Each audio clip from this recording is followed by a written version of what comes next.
এই মুহূর্তে নিউ ইয়র্কের নাসাউ কাউন্টি গ্রাউন্ডে আছেন রিপোর্টার সাজিদ মুস্তাহিদ। ম্যাচের সবশেষ তথ্য জানতে আমরা এখন সরাসরি যুক্ত হচ্ছি তার সঙ্গে। সাজিদ, বাংলাদেশের শেষ মুহূর্তের খেলা চলছে মাঠের ভেতরে। আমি দেখতে পাচ্ছি যে গর্জন মাঠের বাইরে এসেছি। হয়তো 4 না হলো 2 রান হয়েছে। বাংলাদেশের আসলে বলা যায় যে পুরো ইনিংসটা কিন্তু টেনে নেন তাওহিদ হৃদয়, গত ম্যাচের নায়ক, এবং মাহমুদুল্লাহ রিয়াদ। তবে যেটা স্বস্তির বিষয় হচ্ছে যে রিয়াদ এখনও উইকেটে আছেন। বাংলাদেশ কিন্তু এরই মধ্যে জয়টা পেয়ে যেত, তবে আম্পায়ারের একটা ভুল সিদ্ধান্তের কারণে বাংলাদেশ কিন্তু আসলে লাস্ট ওভারে এখন সবাইকে আসলে বেশ চিন্তার মধ্যে থাকতে হচ্ছে। কারণ আপনারা জানেন যে একটা মাত্র মাহমুদুল্লাহ রিয়াদ আউট হয়ে গেছেন। তবে মাহমুদুল্লাহ রিয়াদকে এর আগেও কিন্তু বার্টম্যানের বলে তার পায়ে লেগে একটা বল বাউন্ডারি হয়ে গেছিলো, সেটা খালি চোখে, কোনোভাবেই সেটা এলবিডব্লিউ হয় না, কিন্তু সেটা আম্পায়ার এলবিডব্লিউ দিয়ে দিয়েছিলেন, যার কারণে সেটা ডেড বল কাউন্ট হয়। যখনই আম্পায়ার কোনো ডিসিশন দিয়ে দেন সেটা আউট হয় এবং তখনই কিন্তু সেটা ডেড বল হয়ে যায়। তখন যদি 1 রান 2 রান বা হোয়াট এভার যেটাই হোক রান, সেটা কিন্তু দলের খাতায় যোগ হয় না। তবে পুরো ডিসিশনটা কিন্তু আসলে আম্পায়ারের ভুল সিদ্ধান্তের জন্য বাংলাদেশকে হয়তো এখন সেই ম্যাচটা হেরে যেতে হচ্ছে। কারণ বাংলাদেশের 1 বলে 6 রান লাগবে, যেটা এই মুহূর্তে বলা যায় বেশ কঠিন কাজ। কারণ এই উইকেটে ব্যাটে রান তোলাটাই কিন্তু অনেক কঠিন বিষয় ছিল। আমরা শুরু থেকেই দেখেছি যে সাউথ আফ্রিকাকে বাংলাদেশ যেভাবে তাদেরকে টাইট বোলিং করে তাদেরকে তাদের রানটা অল্প রানের মধ্যে আসলে রেখেছিল। সেখান থেকে বাংলাদেশ দলও কিন্তু আসলে স্টার্ট খুব একটা ভালো করতে পারেনি। তবে একটা আশা দেখাতে থাকেন মাহমুদুল্লাহ রিয়াদ এবং তাওহিদ হৃদয় তার মতোই খেলেছেন। মাহমুদুল্লাহ রিয়াদ 20 রান করেছেন 27 বলে। তবে এই উইকেট বিবেচনায় এই 20 রানও কিন্তু অনেক গুরুত্বপূর্ণ, যেমনটা আসলে তাওহিদ হৃদয়ের বেলাতেও বলতে হয়। এখন 1 বলে 6 রান লাগবে, শেষ মুহূর্তের খেলা, নিশ্চিতভাবেই বলা যায় যে এটা আসলে এই মুহূর্তে বেশ কঠিন। তবে বাংলাদেশ ম্যাচটা যদি শেষ পর্যন্ত হেরেও যায়, তারপরও কিন্তু বলা যায় যে মূল কারণটা কিন্তু আসলে আমরা দায়ী করব অবশ্যই যে আম্পায়ারকে, ফিল্ড আম্পায়ার যিনি ছিলেন তিনি আউট দিয়ে দিয়েছিলেন। কিন্তু যখন আমরা দেখছিলাম রিপ্লেতে, আম্পায়ার খালি চোখে দেখেন তার সামনে থাকেন ব্যাটসম্যান, সেটা কোনোভাবে লেগ স্টাম্পে হিট করতেন। এবং আমরা দেখেছি সরাসরি রিভিউ নিয়ে নেন এবং রিভিউতে কিন্তু নট আউট দেখা গিয়েছিল, কিন্তু শেষ পর্যন্ত আসলে সেটা কিন্তু আম্পায়ার আউট দেওয়ার কারণে বাংলাদেশ কোনো রান পায়নি। আমরা দেখছি সমর্থকরা কিন্তু এরই মধ্যে বের হওয়া শুরু করেছেন। প্রচুর পরিমাণে দর্শক এসেছিলেন আজ নাসাউ কাউন্টি ইন্টারন্যাশনাল ক্রিকেট স্টেডিয়ামে। ঠিক গতকাল ভারত পাকিস্তান ম্যাচে যেমনটা ভাইব ছিল, আজও কিন্তু সে তেমনই একটা ভাইব ছিল। এবং যেটা আইসিসির একজন কর্মকর্তার সঙ্গে কথা বলেছিলাম যে আসলে যে তাদের কাছে জিজ্ঞেস করেছিলাম যে ভাইবটা কেমন লাগছে, তারা বলেছিল সেম গতকালকের মতোই। বাংলাদেশ 4 রানে হেরেছে। আমি যেই 4 রানের কথা আপনাদেরকে শুরু থেকেই বলছি, বাংলাদেশ সেই 4 রানের ব্যবধানে হেরে গেছে। তার মানে আইসিসি, এই ওয়ার্ল্ড কাপের আয়োজক, সেই আইসিসির জন্য বাংলাদেশ আজ এই ম্যাচটা হেরে গেল, সেই আম্পায়ারের জন্য আজ বাংলাদেশ এই ম্যাচটা হেরে গেল। এবং আমরা জানি যে আইসিসি যখনই কোনো বায়োল্যাটারাল সিরিজ খেলা হয়, কোনো ম্যাচ খেলা হয়, তখন কিন্তু আইসিসি প্রত্যেকটা পিচকে পয়েন্ট দিয়ে থাকে। এই বাজে একটা পিচে খেলা হচ্ছে, যেখানে আইসিসি নিজে এই বিশ্বকাপের আয়োজক, তারা কিন্তু কোনো ডিমেরিট পয়েন্ট দিচ্ছে না এই পিচগুলোকে, কারণ এটা তাদের টুর্নামেন্ট। যখন বাংলাদেশে মিরপুরে খেলা হয়, তখন কিন্তু আমরা দেখি যে পিচ যদি ভালো না হয়, সেখানে আইসিসি ডিমেরিট পয়েন্ট দেয়। বাংলাদেশের খেলার ঢাকা থেকে শিফট করে নিয়ে যেতে হয় চট্টগ্রামে বা অন্য কোনো ভেন্যুতে। আমরা আজ দেখলাম যে বাজে পিচে খেলা হচ্ছে। গতকালকেও 119 রান চেস করতে পারেনি ভারতের পাকিস্তান, তার আগের ম্যাচেও আমরা দেখেছি। আইসিসি আজ যখন এরকম বাজে একটা পিচে খেলা অর্গানাইজ করছে, সেখানে তাদের বলার কিছু নেই। একই সঙ্গে আইসিসি আমরা জানি যে বরাবরই বাংলাদেশ দলকে কিন্তু অবিচারের শিকার হয়। একইভাবে আমরা বলতে চাই যে 2015 ওয়ার্ল্ড কাপের কথা নিশ্চয়ই সবার মনে আছে, ভারতের বিপক্ষে ম্যাচ ছিল, সেখানেও কিন্তু আইসিসি বা আম্পায়ারদের কারণে কিন্তু বাংলাদেশ ম্যাচটা হেরে যায়। আরও একবার টি20 ওয়ার্ল্ড কাপ সাউথ আফ্রিকার বিপক্ষে ম্যাচ, যেই দলের বিপক্ষে বাংলাদেশ কোনোদিনও জয় পায়নি, সেই দলকে আজ হারানোর দ্বার প্রান্তে ছিল। সেখান থেকে বাংলাদেশকে তারা আইসিসির আম্পায়ারদের এই ভুলের জন্য কিন্তু বাংলাদেশ আজ হেরে গেল। সমর্থকরা সবাই বের হচ্ছেন, আমরা জানি সবার নিশ্চয়ই কিছুটা হলো মন খারাপ হওয়ার কথা, কারণ একটা সময় মনে হচ্ছিল ম্যাচটা বাংলাদেশের গ্রিপে চলে এসেছে।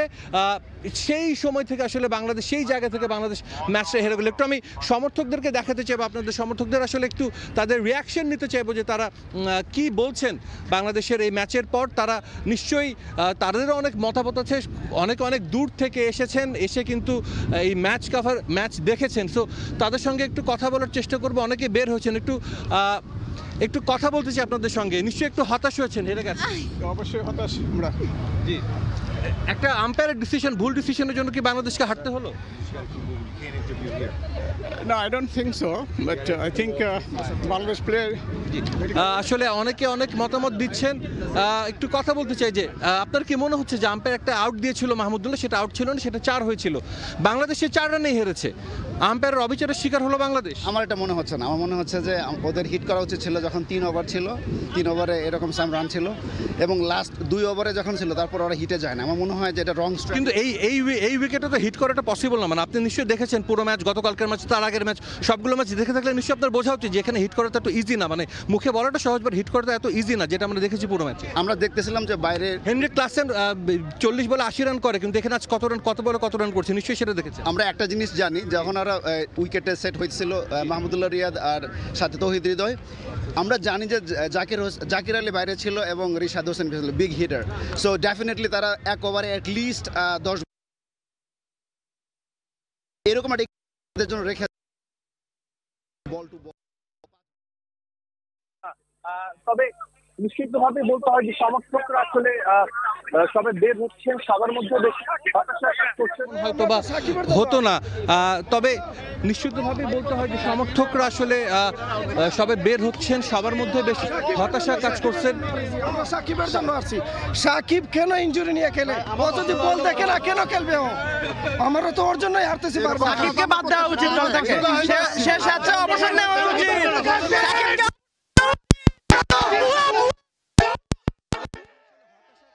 আমরা দেখতে পাচ্ছি, কারণ তারা সবাই কিন্তু একটা কথাই বলছে যে আসলে সাকিবের কাছ থেকে তারা যেটা এক্সপেক্ট করেছিল সেটা কিন্তু তারা পায়নি।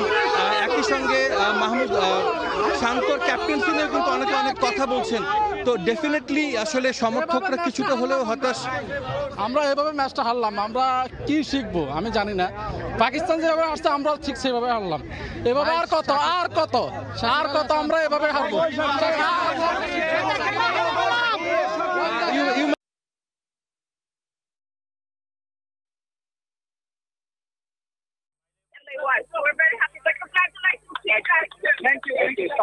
একজন সমর্থকের সঙ্গে কথা বলছিলাম যে আসলে তারাও বলছিলেন যে আসলে তারা এক্সপেক্ট করেননি। নিশ্চিতভাবে আমরাও কিন্তু এক ম্যাচ হবে, আমরা হয়তো সেটাই ভেবেছিলাম। কি ভাই, খুব হতাশ মনে হচ্ছে? আসলে আমার হার্টবিট বেড়ে যায়, বুঝছেন, আমি খুব কষ্ট পাইছি ব্যাপারটা নিয়ে। আসলে খুবই মানে খুব আশা নিয়ে আসছি যে বাংলাদেশ জিতবে, এরকম একটা আশা ভরসা নিয়ে আসছি। আসলে ভাই আমার এখন হতাশা বেড়ে গেছে, মন ভেঙে গেছে, আমার হার্টবিট বেড়ে গেছে, আমি যে কোনো সময় অসুস্থ হয়ে যেতে পারি। এখন হতাশা বেড়ে গেছে, মন ভেঙে গেছে, আমার হার্টবিট বেড়ে গেছে, আমি যে কোনো সময় অসুস্থ হয়ে যেতে পারি ভাই। এরকম ভালো খেলছে, এত কাছে গিয়েও হেরে গেল। ভালো খেলছে, বাট সাকিবের কাছে আরো ভালো কিছু আশা করি। সাকিব ছাড়া মোটামুটি সবাই ভালো খেলছে, ব্যাড লাক হইতেই পারে, বাট খেলছে, ভালো খেলছে। এটা বেশি আপসেট হওয়ার মতো কিছু না। দলটা থাকতে পারতো না। ঠিক, আমরা আসলে সমর্থকদের সঙ্গে কথা বলছিলাম, তাদের মতামত জানছিলাম। এই মুহূর্তে আমি চলে যাব সহকর্মী হাসানুজ্জামান সাকির কাছে, তিনিও আছেন নিউ ইয়র্কে, তার কাছে যাবো একটু, এবং তার কাছে কি খবর আছে সেটা আমরা আসলে সাকির কাছ থেকে সবশেষ জেনে নেব।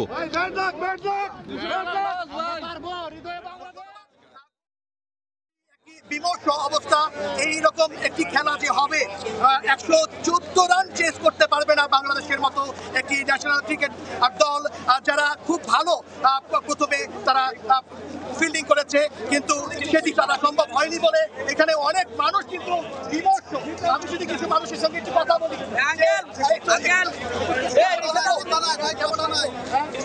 কেমন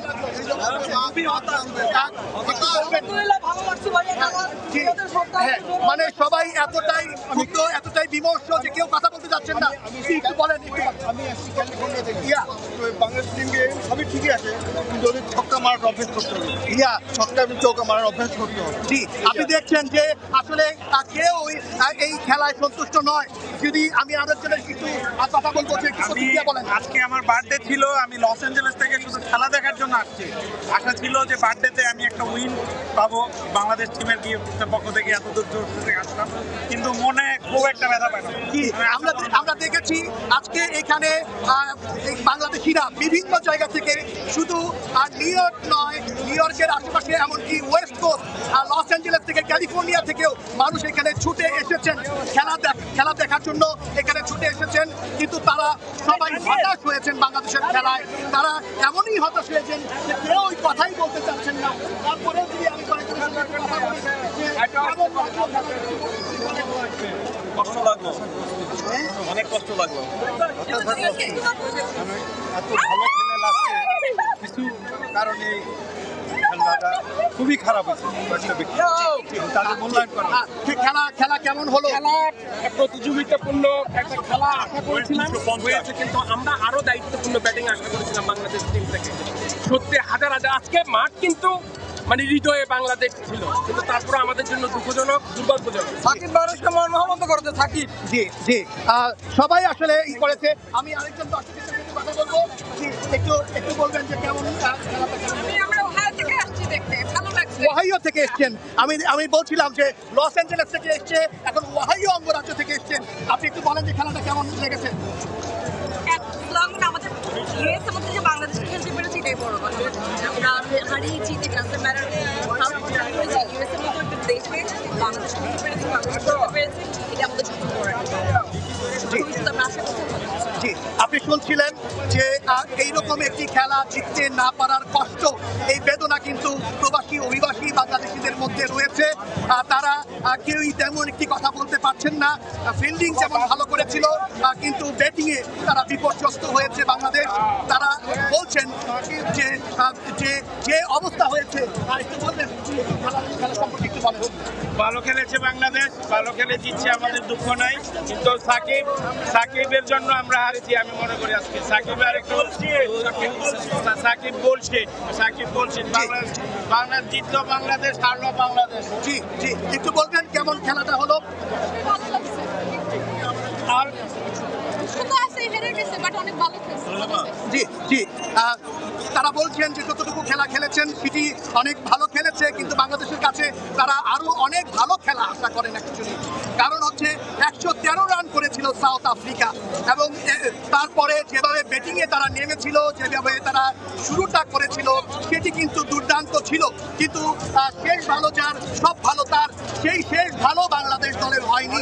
আমি একটু বলবো যে কেমন লেগেছে একটু বলবেন। আজকের খেলাটা উপভোগ করার মতন খেলা, যদিও বাংলাদেশ হেরেছে, কিন্তু এটা গেম খেলে হেরেছে, এটাকে আমরা হারা বলি না। Thank you everybody. আপনি দেখছেন যে এই যে Nassau County International Cricket Stadium টি-20 বিশ্বকাপ উপলক্ষে সারা পৃথিবীতে প্রথম একটি অস্থায়ী ক্রিকেট স্টেডিয়াম তৈরি করা হয়েছে এই নিউ ইয়র্কে। যে ক্রিকেট স্টেডিয়ামের আসন সংখ্যা 34,000, অন্ততপক্ষে আজকে 25,000-এর বেশি বাংলাদেশি তারা এই ম্যাচ দেখার জন্য এখানে হয়েছিলেন।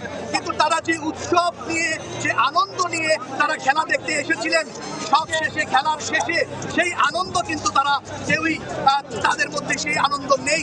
আজকে আমার নিউ ইয়র্কের সাংবাদিকতার যে অভিজ্ঞতা, সেটি থেকে আমি বলতে চাই যে আমেরিকার ইতিহাসে কোনো একটি ইভেন্টে 25,000 বাংলাদেশি এক জায়গায় হয়েছে এমন ইতিহাস নেই।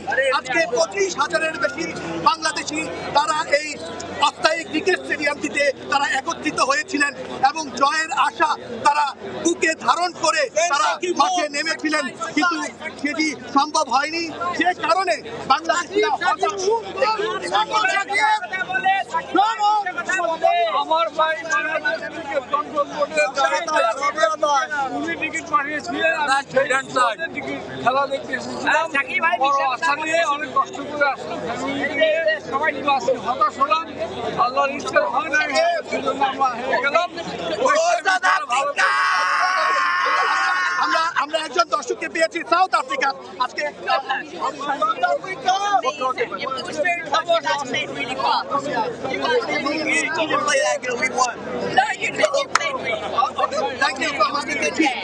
একটু বলো কেমন খেলা দেখছে। নতুন প্রজন্মের অনেক বাংলাদেশি আজকে খেলায় এসেছে, তাদেরই একজন একজন বাংলাদেশের নতুন প্রজন্মের একজন কেমন খেলা দেখেছিল? It was my first time watching a live cricket match. It was really good. It was really close. I'm really proud of my country. This was a really close game. They performed really well, regardless of who won. জি, ওকে। তো এইরকমই আমি যেটি বলছিলাম যে সারা বিশ্বে cricket ইতিহাসে প্রথম new ইয়র্কে একটি অস্থায়ী স্টেডিয়াম তৈরি করা হয়েছে। সেই স্টেডিয়ামের ধারণ সংখ্যা 34,000 এবং এই 34,000 আসন ধারণ ক্ষমতার একটি স্টেডিয়ামে আজকে 25,000-এর বেশি বাংলাদেশি ক্রিকেট প্রেমী দর্শক আজকে উপস্থিত ছিলেন। কিন্তু তারা সবাই অনেক হতাশ হয়েছেন বাংলাদেশের খেলায়। তারা এতটুকুই বলছেন বাংলাদেশের একটি জাতীয় ক্রিকেট দল তারা 113 রান 114 রানকে তারা চেস করতে পারছে না। এই কষ্ট তারা বুকে নিয়ে বাড়ি ফিরছেন। যদিও উৎসব মুখর ছিল নিউ ইয়র্ক এবং আজকে সাউথ আফ্রিকার কিন্তু কোনো রকম দর্শক আমরা এখানে দেখিনি। 25,000-এর বেশি দর্শক, তাদের মধ্যে 99% দর্শক ছিল বাংলাদেশি। তারা তাদের উৎসাহ নিয়ে আনন্দ নিয়ে এবং সপরিবারে বিভিন্ন শ্রেণী পেশার বিভিন্ন বয়সের মানুষ এই অস্থায়ী ক্রিকেট স্টেডিয়ামটিতে এসে উপস্থিত হয়েছিলেন। আমি আগেও যেটি বলেছি, আমেরিকার ইতিহাসে কোনো একটি ইভেন্টে 25,000-এর বেশি মানুষ একদিনে একটি ইভেন্টে কখনো কোনো বাংলাদেশিরা হয়নি। আজকে প্রথমবারের মতো এমনটি হয়েছে। এই ছিল আমার কাছে সাউথ আফ্রিকা এবং বাংলাদেশের যে ম্যাচ হয়েছে সেই ম্যাচের সর্বশেষ। হাসানুজ্জামান সাকি, সময় সংবাদ, Nassau County international stadium, long island, new York. দর্শক, বাংলাদেশ সাউথ আফ্রিকা ম্যাচের সবশেষ খবর জানতে আমরা এতক্ষণ সরাসরি যুক্ত ছিলাম নিউ ইয়র্কের নাসাউ ক্রিকেট স্টেডিয়াম থেকে। সেখান থেকে আমাদেরকে সেখানকার সবশেষ খবর জানাচ্ছিলেন সহকর্মী হাসানুজ্জামান সাকি এবং এর আগে আমরা যুক্ত ছিলাম সহকর্মী সাজিদ মুস্তাহিদের সঙ্গে। এই মুহূর্তে ঢাকা বিশ্ববিদ্যালয়ের টিএসসিতে আছেন রিপোর্টার তারেক হাসান শিমুল। সেখানকার পরিস্থিতি জানতে আমরা সরাসরি যুক্ত হচ্ছি তার সঙ্গে। শিমুল, নাসাউতে বাংলাদেশের খেলা দেখে দর্শকরা যতটা হতাশ, তার হাজার মাইল দূরে বাংলাদেশের মাটিতে টিএসসিতে বসে যারা খেলা দেখছিলেন তারাও আসলে তেমনটাই হতাশা নিয়ে আসলে এখান থেকে বিদায় নিচ্ছেন। অনেকে আসলে কষ্ট, ক্ষোভ প্রকাশ করছেন। আসলে বাংলাদেশ এই ম্যাচটা আসলে কোথায় হারলো, সবারই প্রশ্ন একটাই। আসলে গতকালকে যে ম্যাচটি অনুষ্ঠিত হয়েছে পাকিস্তান এবং কি ভারতের মধ্যকার লো স্কোরিং ম্যাচ হয়েছে, শেষ পর্যন্ত তারা কিন্তু টপকাতে পারেনি পাকিস্তান। সেই জায়গায় বাংলাদেশ ক্যালকুলেশনে কতটুকু ঘাটতি ছিল, এই বিভিন্ন ধরনের আসলে প্রশ্ন কথা আসলে বলছেন দর্শকরা। তারপরেও যদি বলি যে এখানকার দর্শকরা শেষ পর্যন্ত আসলে প্রত্যাশায় ছিলেন হয়তো বাংলাদেশ এই ম্যাচটায় তাদের যে কাঙ্ক্ষিত জয় এবং যেই রেকর্ডটি রয়েছে সাউথ আফ্রিকার বিপক্ষে এখন পর্যন্ত কোনো ধরনের জয় নেই বিশ্বকাপে, সেই রেকর্ড ভেঙে নিশ্চয়ই বাংলাদেশ তাদের প্রথম জয়টি তুলে নেবে। এবং কি এমন একটি পরিস্থিতি তৈরি হয়েছিল, তাই দর্শকরা সেই হতাশাই প্রকাশ করছিলেন এই ধরনের ম্যাচ আসলে কিভাবে বাংলাদেশ হেরে গেল। এবং কি আমি যদি একটু কয়েকজন দর্শকের সাথে কথা বলি তাহলে একটু তাদের মতামত যদি একটু শুনি তারা বুঝতে পারবেন। আসলে এখানে দর্শকরা আসলে রয়েছেন, তাদের কাছ থেকে আমি একটু তাদের কথা শুনতে চাই, কারণ দেখতে পাচ্ছেন অনেক দর্শক রয়েছেন, তাদের কাছে একটু কথা বলতে চাই আপনার সাথে যে আসলে বাংলাদেশের এই ম্যাচটা আসলে কোথায় মনে হলো যে শেষ পর্যন্ত হেরে গেল। বাংলাদেশের ম্যাচ হারার পিছনে যদি টার্নিং পয়েন্ট বিচার করেন তাহলে আমি বলবো টার্নিং পয়েন্ট হচ্ছে তৌহিদ হৃদয়ের আউটটা। এই আউটটা যদি তৌহিদ হৃদয় আউট না হয় তাহলে বাংলাদেশ একটা ভালো পর্যায়ে যেতে পারতো বলে মনে করি। নিশ্চয়ই আসলে বাংলাদেশের যে টার্নিং পয়েন্টের কথা বলছিলেন তৌহিদ হৃদয়, বাংলাদেশ দলের সমর্থক আইকনিক সাপোর্টার মিলন রয়েছেন এখানে, তার কাছ থেকে একটু কথা শুনে। মিলন, শোয়েব নিশ্চয়ই হতাশ। অসুস্থ, আমার নাম শোয়েব আলী। নিশ্চয়ই অসুস্থ, দুঃখিত নামটা ভুল বলার জন্য। নিশ্চয়ই হতাশ আজকের ম্যাচটা, আসলে কি মন্তব্য করবেন? মন্তব্য 114 রানের পিছে কিছু ভুল শট ছিল মনে হয়, তখন খারাপ বলের আশায় থেকে তখন হয়তো পরবর্তী সময় আরও বল খাইয়া তখন হয়তো বা গ্যাপে 1-2 করার দরকার ছিল, গ্যাপে ফেলাইয়া। আমার মনে হয় এটা ভালো হইতো। আর পাকিস্তান যে ইন্ডিয়া যে কালকে খেলছে ওখান থেকে একটু যদি শিক্ষা নিত, ওখান থেকে যদি ভুলগুলো দিতে পারতো যে কেমনে খেলতে হবো, তাহলে আমার মনে হয় যে এরকম হইতো না। আর সবাই আসলে হিরো হইতে চায়, বুঝছেন, যিনি সবাই হিরো চায়, মায়ের হিরো হতে চায়, কিন্তু দিন শেষে আসলে মাহমুদুল্লাহ রিয়াদের মতো সবাই তার হিরো হতে পারে না। তা সেটাই রিয়াদ ভাই আসলে শেষ পর্যন্ত ছিল। তা বলতেছিলাম আমরা যে রিয়াদ ভাই যদি থাকে এই ম্যাচ বাংলাদেশ জিতবে, আর রিয়াদ ভাই না থাকলে জিতবে না, কারণ তিনি ফিনিশার। কিন্তু যখন আসলে বলটা মারছে আমরা এখান থেকে মানে ঝাপায় লাভ দেওয়া পড়ুন, বুঝছেন, মানে বলটা দেখিয়া রিয়াদ ভাই নিজে অবাক হয়ে গেছে। ওই সময় দিয়ে ক্যাচটা ধরে লেছে, তখন আল্লাহ করতেছিলাম যে বলটা যেন রশিতে লাগে, দড়িতে যেন পাও লাগে, পাও দড়িতে লাগলো না। এত হাইট ভাই ওদের খেলোয়াড়, কি আমরা যে ক্যাচটা ধরে ফেলাইলো ভাই, মানে নিশ্চয়ই আসলে হতাশার কথা শুনছিলেন, বলছিলেন আসলে নিশ্চয়ই বাংলাদেশের এই ধরনের হার নিশ্চয়ই কারোরই প্রত্যাশা না। তো আসলে দর্শকদের কথা শোনাচ্ছিলাম। তো এই ছিল আমার কাছে সবশেষ খবর। ঢাকা বিশ্ববিদ্যালয় এলাকা থেকে আমাদের সঙ্গে সরাসরি যুক্ত হয়েছিলেন সহকর্মী তারেক হাসান শিমুল। বিশ্বকাপ বাছাইয়ের শেষ ম্যাচে মঙ্গলবার লেবাননের বিপক্ষে মাঠে নামবে বাংলাদেশ জাতীয় ফুটবল দল। কাতারের খলিফা ইন্টারন্যাশনাল স্টেডিয়ামে ম্যাচ শুরু রাত 10টায়। শক্তিশালী অস্ট্রেলিয়ার বিপক্ষে ঘরের মাঠে লড়াই করে হেরেছিল লাল সবুজ। সেই পারফরমেন্সের ধারা কাতারে অব্যাহত রাখতে চায় জামাল ভুঁইয়ারা। কাতারের গরম আবহাওয়ার সঙ্গে মানিয়ে নিতে কন্ডিশনিং ক্যাম্প করেছে কাবরেরা শিষ্যরা। এই ম্যাচে দলে ফিরবেন ডিফেন্ডার বিশ্বনাথ ঘোষ। বিশ্বকাপ বাছাইয়ের আই গ্রুপে 1 পয়েন্ট নিয়ে টেবিলের তলানিতে আছে বাংলাদেশ, তাই যে কোনো মূল্যে এই ম্যাচ জিতে নিতে চায় মুরসালিন তপুরা। আকাশে ওড়া বিমান থেকে লাফিয়ে পড়া বেশিরভাগ মানুষের জন্য দুঃসাহসিক হলেও কারো কারো কাছে নেশার মতো। তেমনই একজন বাংলাদেশের আশিক চৌধুরী অদম্য ইচ্ছাশক্তি দিয়ে উচ্চতা ভীতি জয় করেছেন। পেশায় ব্যাংকার হলেও স্কাই ডাইভিংয়ে গড়েছেন রেকর্ড। প্রায় 42,000 ফুট ওপর থেকে ডাইভ দিয়ে এই কীর্তি গড়েছেন তিনি। বিস্তারিত জানাচ্ছে রিফাতুল ইসলাম মিরন। বাংলাদেশের লাল সবুজ পতাকার জন্য এই মুহূর্তে যুক্তরাষ্ট্রে লড়াই করছে বাংলাদেশ ক্রিকেট দল। সেই পতাকা নিয়েই 42,000 ফুট উপর থেকে স্কাই ডাইভিং করে বিশ্ব রেকর্ড গড়েছেন আশিক চৌধুরী। বর্তমানে তিনি আছেন আমাদের সঙ্গে, আমরা সরাসরি জানবো তার সেই এক্সপিরিয়েন্সের কথা। কেমন আছেন আশিক ভাই? আপনাকে প্রথমেই ধন্যবাদ জানাচ্ছি, অভিনন্দন জানাচ্ছি। ধন্যবাদ, আছি, ভালো আছি, থ্যাংক ইউ। আচ্ছা, আপনার যে রেকর্ড গড়ার যেই মুহূর্তটা, সেই স্টোরিটা যদি আমাদের কাছে একটু শেয়ার করতেন সবার কাছে। লাস্ট 6 মাস ধরে এটা নিয়ে প্ল্যান করছি। 42,000 ফুট থেকে ঝাঁপ দিব ভেবেছিলাম। জাম্পটা খুব ইজি হবে এবং আগের দিন বাংলাদেশ পতাকা নিয়ে আমরা একটা প্র্যাকটিস জাম্পও করেছিলাম, ওটা খুব সুন্দর হয়েছিল। বাট অ্যাকচুয়াল জাম্পটা was far more challenging. 42,000 feet উচ্চতায় যেহেতু এই ধরনের এত বড় পতাকা নিয়ে আগে কখনো কেউ জাম্প করেনি, তাই আমাদের কাছে কোনো প্রেসিডেন্ট ছিল না যে আসলে এটাকে কীভাবে হ্যান্ডেল করতে হবে। সো খুবই এক্সাইটেড ছিলাম জাম্প করার ঠিক আগ পর্যন্ত, এবং এটা নিয়েও এক্সাইটেড ছিলাম যে পতাকা নিয়ে জাম্প করবো। এটা তো একটা বড় ইমোশনের ব্যাপার, আমাদের সবার জন্য পতাকা খুবই একটা ইমোশনের জায়গা। জাম্প করার পরপরই আমরা বুঝতে পেরেছি যে 8-10টা জাম্পের মতো হবে না, বিভিন্ন ধরনের চ্যালেঞ্জ ফেস করেছি। ল্যান্ড করার পরে সেন্স অফ রিলিফ অ্যান্ড খুবই পার্সোনাল অ্যাচিভমেন্টের একটা ব্যাপার তো অবশ্যই আছে, বাট তার চেয়েও বড় কথা যে দেশের মান সম্মানের ব্যাপার, সেই মান সম্মানটাকে ধরে রাখতে পেরেছি, এটা that was a very big. এবার একটু ভিন্ন প্রসঙ্গে আসি। T20 ওয়ার্ল্ড কাপ চলছে, কোন দলকে সাপোর্ট করছেন এবং আপনার বেস্ট ফেভারিট প্লেয়ারকে? বাংলাদেশকে সাপোর্ট করছি। আমার ফেভারিট প্লেয়ার বাংলাদেশ টিমে 2 জন, সাকিব ডেফিনেটলি, আরেকজন হচ্ছে মাহমুদুল্লাহ। পার্সোনালিও চিনি এই কারণে, আর দ্বিতীয়ত হচ্ছে যে সে, আমার ধারণা যে সে দলে একটা স্থিরতা নিয়ে আসে। এবার বিশ্বকাপে কি প্রত্যাশাটা কামনা করছে? বিশ্বকাপে বাংলাদেশ থেকে প্রত্যাশা বিশ্বকাপ, মানে এটা ছাড়া তো কোনো প্রত্যাশা নাই, বিশ্বকাপ জিতবে। ধন্যবাদ আশিক ভাই। প্রথমবারের মতো গিনেস বুকে স্কাই ড্রাইভার হিসেবে নাম লেখাচ্ছেন আমাদের আশিক চৌধুরী ভাই। তার জন্য শুভকামনা জানিয়ে আমি বিদায় নিচ্ছি। রিফাতুল ইসলাম মিরন, সময় সংবাদ।